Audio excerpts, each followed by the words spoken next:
best hotel dito sa Singapore. Look. Ang dami! Guys, ang dami naming food. Oh my God. Palang kami aakyat. Kaya ba natin to? Yung chicken is wala siyang rice. Ang dami mang grill. Okay? Dito tayo ngayon sa reception ng kasalang. Huy! Hindi! Super ganda ng mga cactus. Merong mapuputi, mapayat, mataba.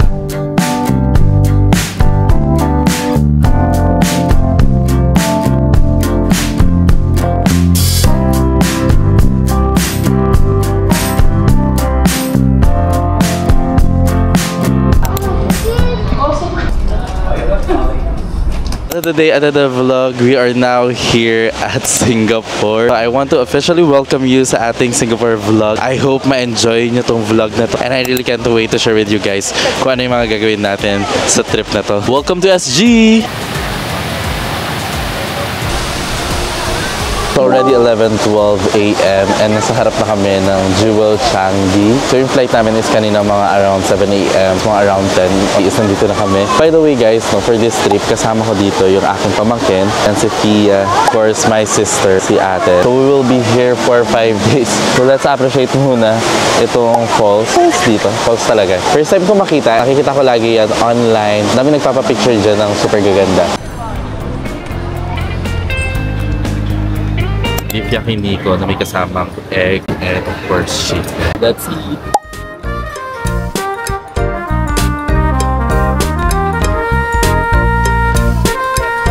After Hardly daw, matulog akong 1 hour, ginising ako. Sabi ko kakatulog ko lang. Tagal kong hinanap yung tulog ko. Hi guys!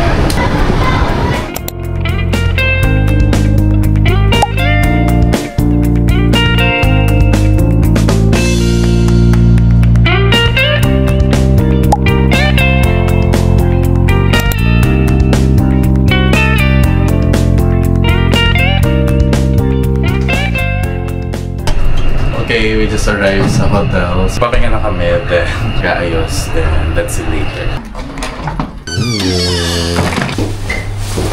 Guys, I think we booked the best hotel dito sa Singapore. Look, sobrang ganda. Super spacious. And super ganda ng lighting. Andito yung bed. Quick room tour na lang din. No? Meron tayong working desk table dito. Meron na ring fridge. Andito yung area kung saan yung mga luggages. Yan, may mga outlet and high ceiling. Isa sa mga pinaka-napansin ko when we enter itong big window. Halos floor to ceiling na siya. Ang ganda ng detail. Iba talaga yung location or hindi mo ma-feel na nasa Philippines ka lang. Ayan, merong TV and napaka-wide or spacious din ng ating bathroom. So yan, merong sink. And yan, may shower and merong toilet. Plus, meron ding bidet. Nagbook kami dito sa Hotel Clover, dito sa Bugis. Bumaba kami ng Lavender station. Tapos naglakad na kami ng konti. Pero yun, pwede niyong i-book sa Klook. Pwede niyong gamitin yung code ko, Klook Clark, para sa extra 5% off discount. Super nice! Ayan. Very excited. Dito kami magstay for a few days. Ayan, let's go!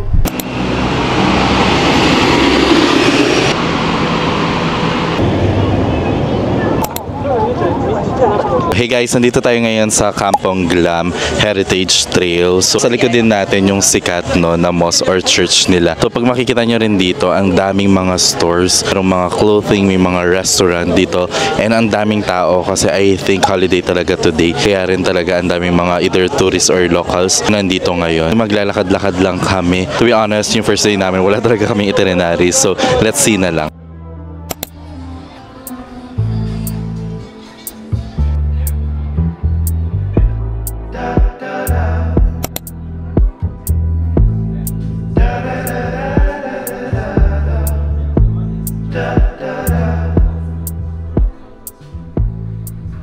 Hey guys, it's already 5:42 p.m. and nandito tayo ngayon sa 2050 Cafe.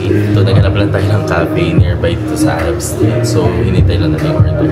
Nandito na yung drink natin from 2050. So ang order natin is Gula Melaka Latte. So basically it's just a latte espresso na meron kumagang coconut milk. Taste test.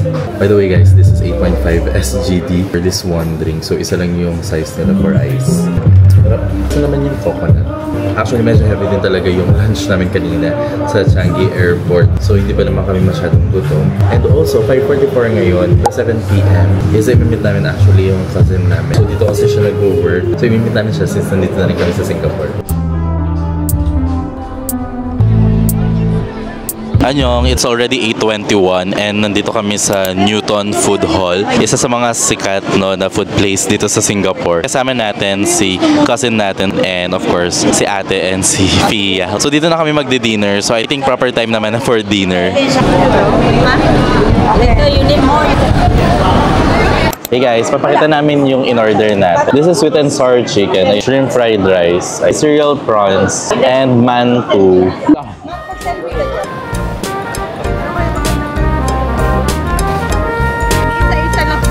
Ang dami! Take out na lang natin. May ulamin pala for a week. Guys, ang dami naming food. Oh my God. Barbecue satay, prawns, fried rice.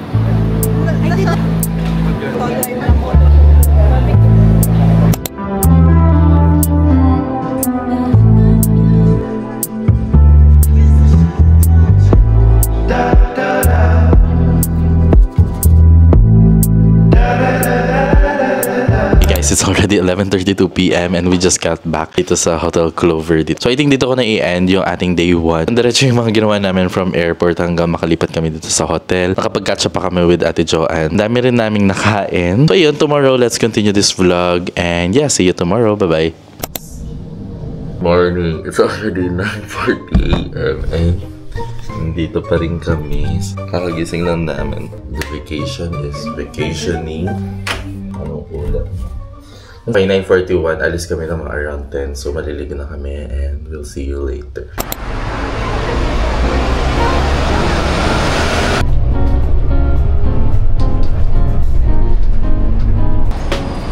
Kakababa lang namin ng bus. Punta kami ngayon sa Chine. So, isa yun sa mga tourist attraction dito sa Singapore. I think dito yung daan. Ganda ng fit natin. Mamaya tayo mag-fit check. Guys, ang daming tao but we are here. Andito na yung famous na Chime. So actually, dun yung photo nila. Parang may escalator or stairs. Dun talaga sila nagpo-photo shoot. 1, 2, 3. Ito yung ating second na tourist attraction for today. Very tourist. Hey guys, naglalakad kami ngayon. Dito kami ngayon sa Fort Canning Park. So paakyat or pataas yung dadaanan natin. Ayun, lakad-lakad muna tayo since maaga pa naman. Guys, doon pa lang kami aakyat. Kaya ba natin to? Guys, ang daming tao. Happy for you, pero ang daming pila. No.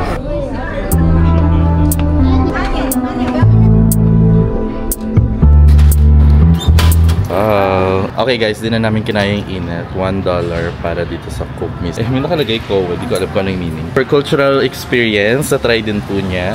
Vending machine.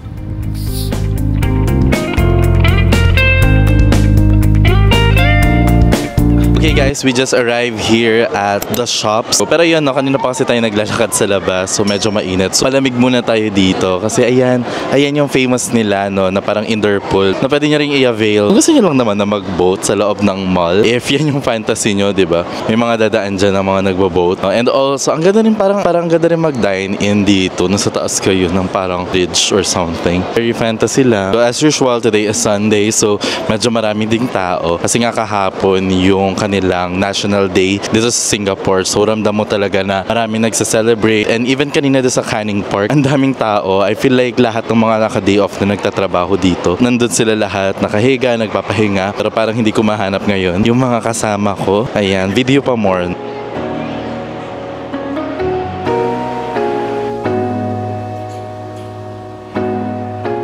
Tingin-tingin lang. Okay, mabilisan na fit check. So this top is from Zara. Pants is from Zara. Shoes is from Salomon. Then bag is from GU. Then Timex. Itong salamin natin is from Gentle Monster.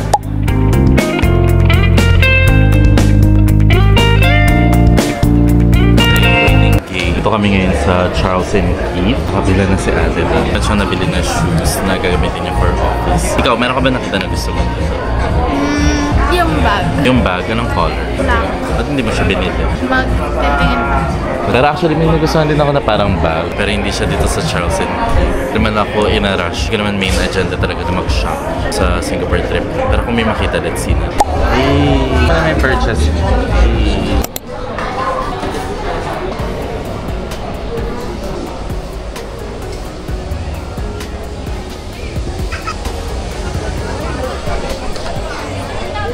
Ooh, Shake Shack. Merong hotdog, merong cheeseburger, tapos may fries. Ito yung view namin.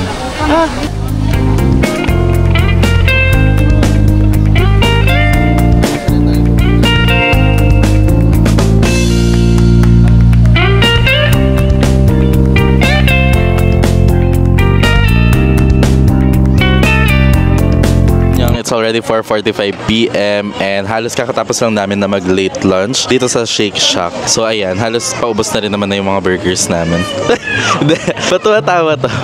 Patuwa-tawa. Actually, ubos na yung burger ko. Burger nila to, ako yung kakain. Okay, dahil nasabi na yung tunay na nangyayari sa Singapore. 5 PM, goal namin na makaalis na dito. Mamahinga. De, joke lang. Pupunta kami ng Gardens by the Bay dahil meron kaming binook doon sa Klook na parang tourist attraction. Try na lang namin na before 5 lang din is matapos kami kumain. Makapag-picture kami dito sa Marina and of course sa Merlion. Wala pa kami picture dyan sa parang famous na statue. So magpapapicture din kami. Lunch namin is Shake Shack. Meron naman Shake Shack, yes, sa BGC. Pero parang ba lang yung sarap ng burger at malamig na drinks ngayon dahil kanina pa kami naglalakad and sobrang init. Pero ang sarap ng burger lang talaga ngayon.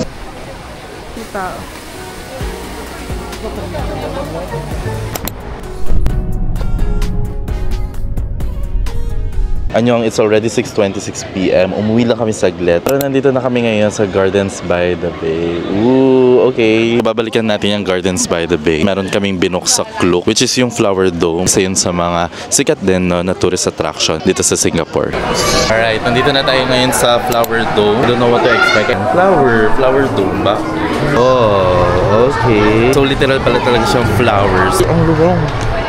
Sa atin, mukhang flower. Charing. Okay. Bogs, gandang bata. Sinong mama mo? Oh, ito mama niya. Oh. Mama mo blue. Dito na kami sa loob ng Flower Dome. So pakita ko sa inyo yung mga sample. Ayan. So huwag niyo akong tanungin kung anong pangalan ng mga flowers na yun. Pati atin naka-floral din siya. Sorry, baka mabastard.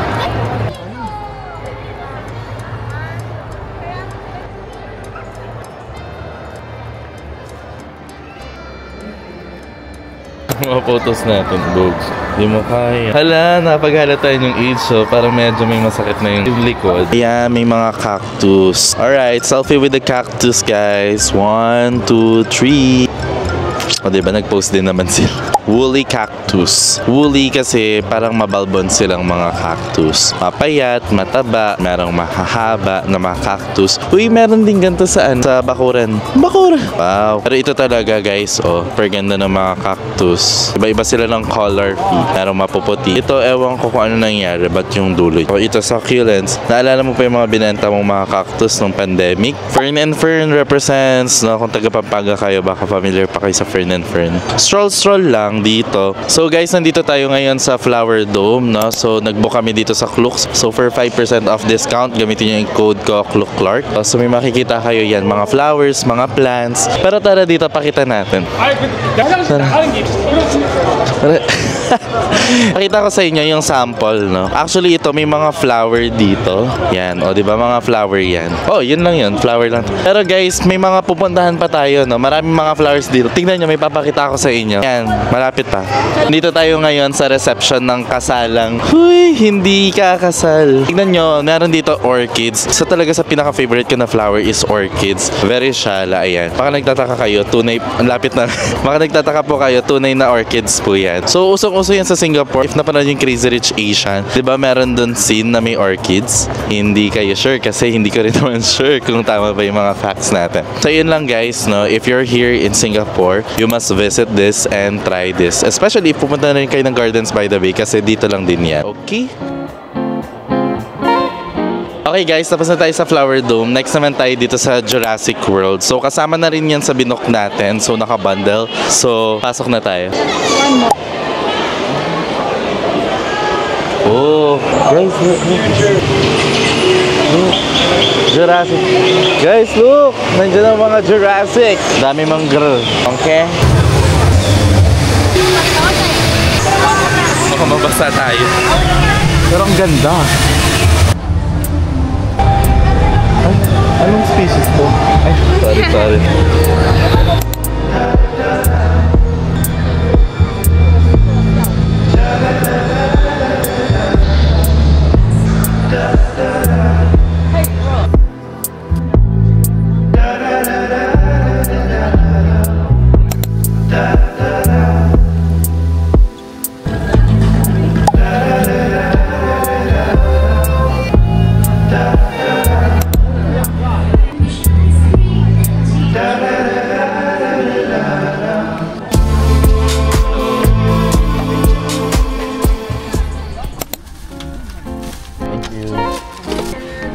Okay, we got the goods. And guys, pakita ko na rin kung ano lang din yung mga available dito. So kung gusto niyo yung mga salubong, ganyan $10 for $10. Actually, meron din mga mura. Like, meron pa nga dito, ayan o, 7 for $10. Ito din, bumili din si ate ko ng ganito. So, lalakad na tayo dito sa Bugis Street. So, hello! Ayan. Ito lang binili ko. Tayo, dami. Ayan, pabalik na kami ng hotel. So, see you later. Anyong 11:18 AM. Isang station lang naman yung layo ng Bugis Station na malapit sa hotel. So yung bill natin dito in $25. May drinks, may fries, chicken. First napansin ko is wala silang fork and spoon. It's because yung chicken is wala siyang rice. Ang in-order ko lang is yung chicken nila dito parang automatic 2-piece. Kaya nagtataka ko bakit walang option na 1-piece. That's because wala silang kasamang rice. Ayun, regular lang na Coke Zero plus fries. When I went to Thailand, meron sila mga parang saucy na medyo panghang doon na chicken. But here, wala. And actually same with fries. Parang kalasa lang naman niya. Also, wala din silang gravy. So, ketchup. Masarap yung chicken nila. Siguro mas malaki lang yung chicken natin crispy or mas malaki yung mga breading ng atin. Happy lunch!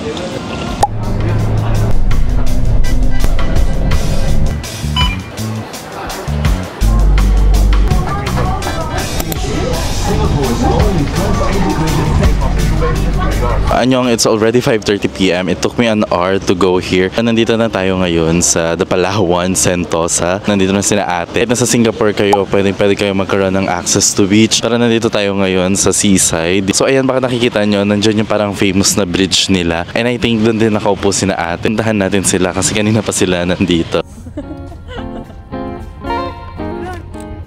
Guys, 6:43 PM and we're still here at Palawan Beach. Para may idea lang kayo, hindi to swim zones. Ang bawal mag-swimming dito. Pwede lang talaga kayo mag-picnic sa mga gilid-gilid lang. Pero mostly is nagpipicture lang din sila. Hello. Hello, Siri. Hi, Siri. Watch mo to pag matanda ka. Hello. Sa mga tandaan mo. Parang hindi ko naman kayo naalala, no?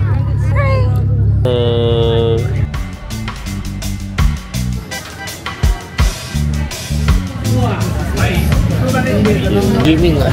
Thank you. It's already 7:10 PM. Ordered ice mocha. Ito talaga nilook forward ko dito because I know na hindi naman pwede mag-swimming. I'm here for the vibe. Front, people watching lang hanggang hintayin mong dumilim. Sarap.